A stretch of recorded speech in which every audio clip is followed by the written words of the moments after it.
Hello दोस्तों, स्वागत है आज के मेरी इस न्यू ब्लॉग वीडियो में। तो आज मम्मी जी हमारी शादी का क्या है? तुम्हारे शादी के लिए बेटा है मटमंगरा।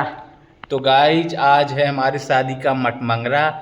तो क्या रीति रिवाज के अनुसार क्या रस्में होंगी हम आपको दिखाते हैं। हम लोग पंडित जी का वेट कर रहे हैं ना मम्मी जी? हाँ बेटा। तो गाइज हमारा रूम कितना सुंदर लग रहा है, ग्रीन कलर से हमने पेंट करा दिया। भाई आ गया बांस काटने, बांस काट रहा है हमारी शादी के लिए। पूरे गांव में सबसे ज़्यादा कोट हम लोगों के पास ही है।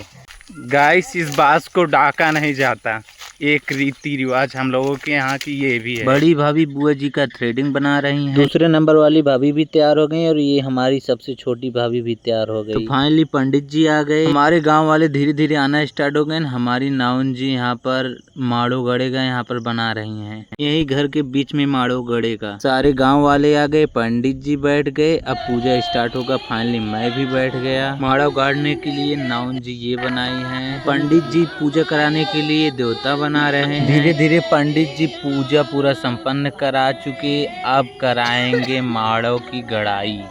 तो हम 5 लोग मिलकर इस रंपे को 5 बार मारते हैं धरती में। उसके बाद एक लोग खोदेंगे, फिर गाड़ा जाएगा। गाय जिस टाइम पे 4 बज रहे, प्रोग्राम खत्म होते होते लगता है अंधेरा हो जाएगा। पंडित जी यही दिए हैं सिक्का, हल्दी, दूब। इसी गड्ढे में जो भाई खोद रहा है इसी के अंदर डालना है। उसके बाद माड़ो गाड़ना है। हम 5 लोग मिलकर माड़ो को डाल दिए। उसके अंदर डालने के बाद सेम टू सेम वही स्थान मिल गया जहाँ पर इस भाई का माड़ो गड़ा था जो मिट्टी ठोक रहा है। आज से 10 साल पहले लोग बरधे से खेत जोतते थे तो हरिस थी। इस टाइम पे हरिस नहीं है गाइस, तो उसके लिए भाई लकड़ी काट रहा है। उसी लकड़ी को हरिस की जगह प्रयोग किया जाएगा। हरिस लगवाकर पंडित जी बोले कि 5 स्थानों पर टिक दीजिए। पंडित जी पंजे से हल्दी का छाप लगवा रहे हैं हरिस और माड़ों पर। अब यही छाप सबके शरीर के पीछे मतलब पीठ पर लगेगा। तो गाइस सबसे पहले मम्मी ने मुझे लगा दिया, उसके बाद अब देखो किसको लगाती। उसके बाद लगा दी मुझसे बड़े वाले भाई को, फिर उससे भी बड़े वाले भाई को। ये हमारे गांव के हैं। उसके बाद लगा दी मम्मी आरो को। पंडित जी चालाक हैं, उन्होंने अपना कुर्ता निकाल दिया, लगवा लिया गंजी पे। बुआ उठाकर लेकर चल रही मुझे कोहबर में दही गुड़ चटाने के लिए।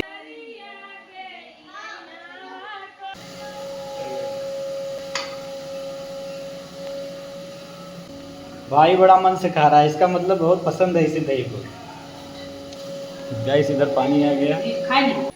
तेल और गुड़ देने का रीति रिवाज होता है गाइस, उसी के लिए सभी लोग खड़े हैं। वही मम्मी देने वाली है ना भाई जी? बुआ जी हमारा गांव वालों को गेहूं और गुड़ देंगी, सारे गांव वालों को। अब आ गई मम्मी की पारी। मम्मी सारे गांव वालों को तेल बांट कर देगी। तो अब हम सभी लोग चल रहे हैं पोखरे पर, वहीं पर डांस होगा।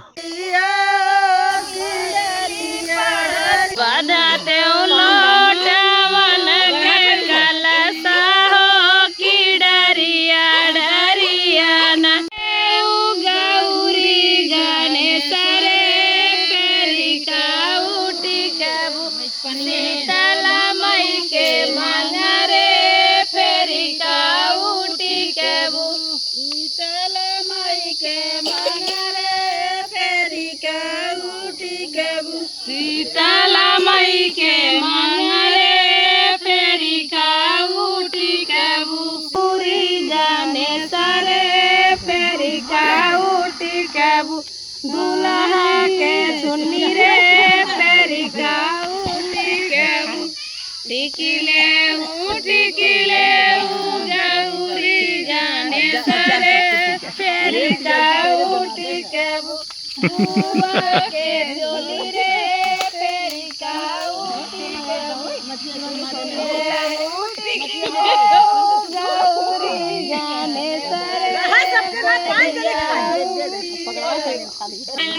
पिया लइके की तबिया निकर गई लेना, पिया लइके की तबिया निकर गई लेना, तोरा लइके की तबिया निकर गई लेना, तोरा हाउ सिंगार कई के गई ले स्कूलवा पढ़त रह लेना, 10 लड़कन के बीच में पढ़त रह लेना।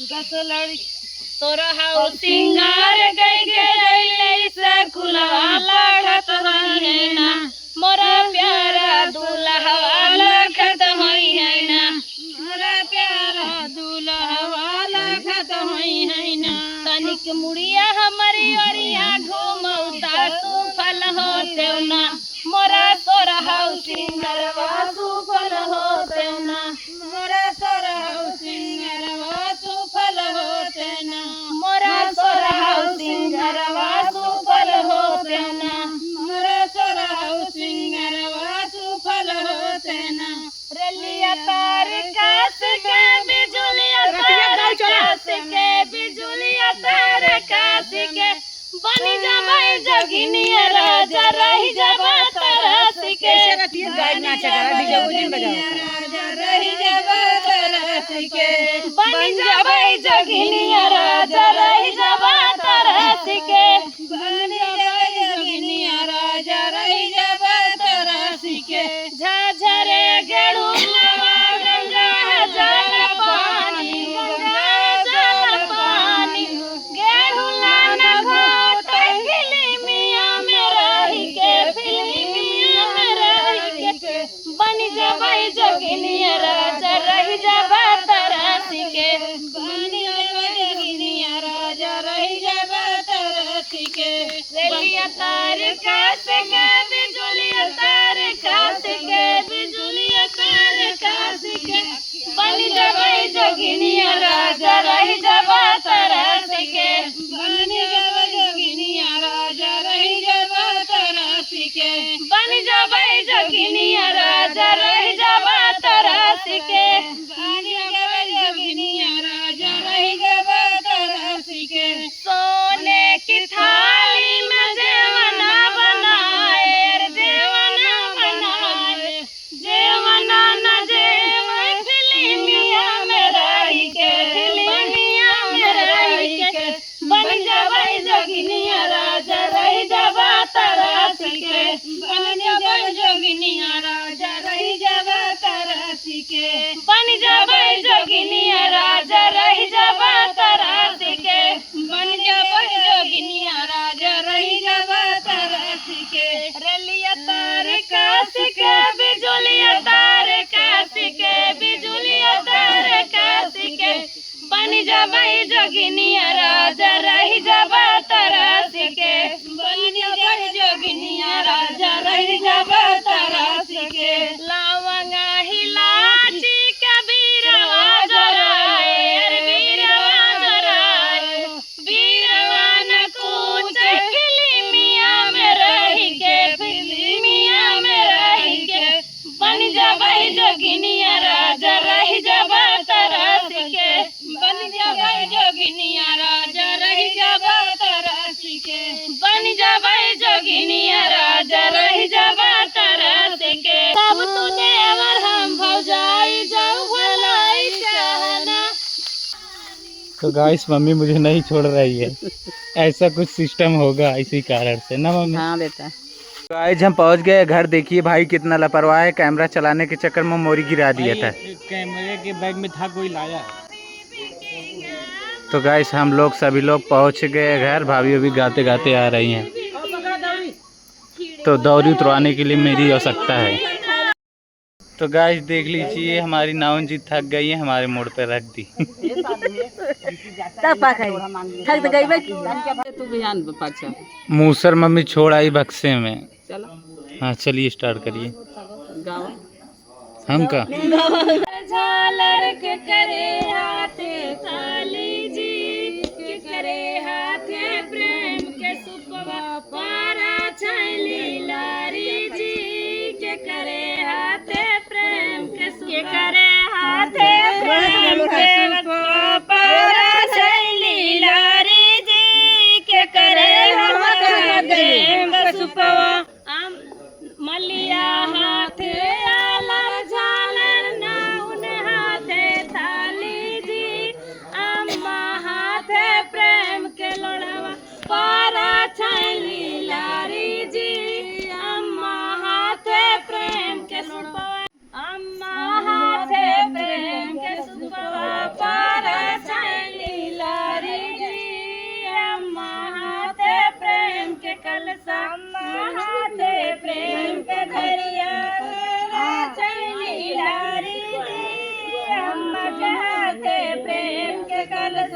के करे हाथे आलर झालर के करे हाथे थाली जी के करे हाथे प्रेम के अचला बार चली लारी जी के करे हाथे प्रेम के अचला के करे हाथे लारी के अचला पर चली लारी जी अम्मा के हाथे प्रेम के अचला पर चली लारी जी अम्मा हाथे प्रेम के अचला पर चली लारी जी अम्मा हाथे प्रेम के अचला अम्मा हाथे प्रेम के अचला पर चली लारी जी अम्मा के हाथे प्रेम के अचला अम्मा हाथे प्रेम के अचला पर चली लारी जी अम्मा हाथे प्रेम के अचला अम्मा हाथे प्रेम के अचला पर चली लारी जी अम्मा के हाथे प्रेम के अचला अम्मा हुलिया के झूम डलिया अम्मा हुलिया के झूम डलिया हे दुल्हा धीरे धीरे चल को है भर गलिया हे दुल्हा धीरे धीरे चल को है भर गलिया हे दुल्हा धीरे धीरे चल को है भर गलिया हे दुल्हा धीरे धीरे चल को है भर गलिया दूधवा दहिया खियाएंगे वही रे बुआ जी दूधवा दहिया खियाएंगे वही रे बुआ जी जिनके लंबे लंबे बाल हैं कटीली अखिया जिनके लंबे लंबे बाल हैं कटीली अखिया जिनके लंबे लंबे बाल हैं कटीली अखिया अम्मा हुलिया के झूमे डलिया अम्मा के झूमे डलिया बतानी धीरे दूल्हा तो हर घरवा गुड़ जुठरवाई में गाइज मैं आज पहले ही बहुत ज़्यादा दही गुड़ खा चुका हूँ, इतना और आ गया है। बाद में मुझे पूरा खिला दिया जाता है। खाला खाला खाला दुल्हे चीनी दही खाला खाला खाला खाला ए दुल्हे चीनी दही खाला खाला जब मोरे न हो दिन भैंसी के ददिया भैंसी के ददिया तब काऊ खाता अपने बुआ के जुचिया खाला खाला खाला खाला ए दुल्हे साले चीनी दही खाला खाला बस खाला खाला ये दूध साले चीनी दही खाला खाला जग मोरे न होतिन गैया के दहिया तब काऊ खाता अपने बहिनी के दूध खाला खाला खाला ये दूल्हा साले चीनी दही खाला खाला पता ना नहीं लगा डरिया ने तो भाग जाबू ला ला ला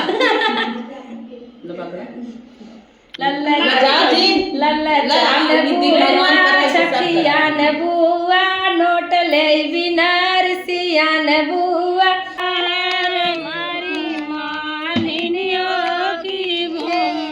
चावल जो दर रहे हैं यही लास्ट रस्म है।